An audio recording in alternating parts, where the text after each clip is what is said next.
Jeffrey, Jen. Jen? Nani? I can't believe it! Pumasa ako? How? At nung third round na ay tinanong kami ng judge, bakit mo gustong pumasok sa bahay ni kuya? Dahil wala naman talaga akong maisip ng mga time na yon, sinabi ko na lang na gusto ko pong maranasan makasama ang mga iba't ibang klaseng tao. Kaya yan ang sagot ko dahil wala lang, interesado lang kasi ako sa mga ibang tradisyon ng mga ibang tao, kung ano ang lingwaheng ginagamit nila, mga ganon.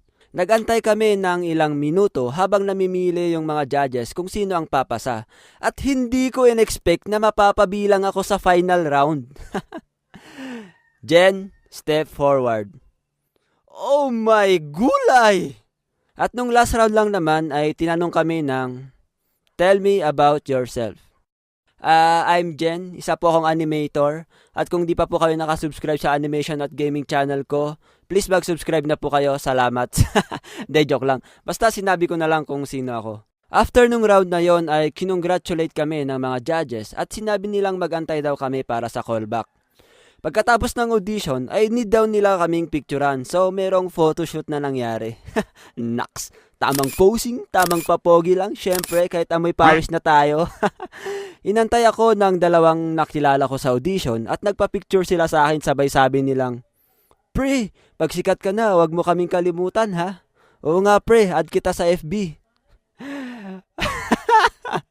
Ha? Pag sikat na ako, hindi ba nila alam na sumali lang ako sa audition para makapasok na sa mall?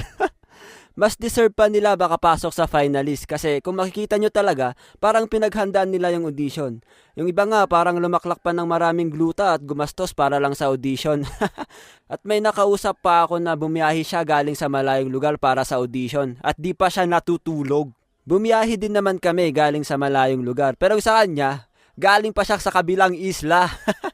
Alam mo ba pre, nagbarko pa ako tapos sumakay ng bus, tapos sumakay ng tricycle, tapos naglakad papunta dito. Wala pa akong tulog pre. Damn! Pero kuya, bakit hindi nyo ako kinuha? De, joke lang. Di naman ako nag-expect kasi di ko naman deserve yun eh. Di naman talaga ako mag-audition doon. Ginawa ko lang yun kasi masyado akong hot sa labas. De, joke lang. Kasi gusto ko nang mayakap si aircon. So, yun lang ang ating kwento. Good luck sa mga may sasalihan dyan. Kaya nyo yan. Bigyan nyo lahat ng best nyo.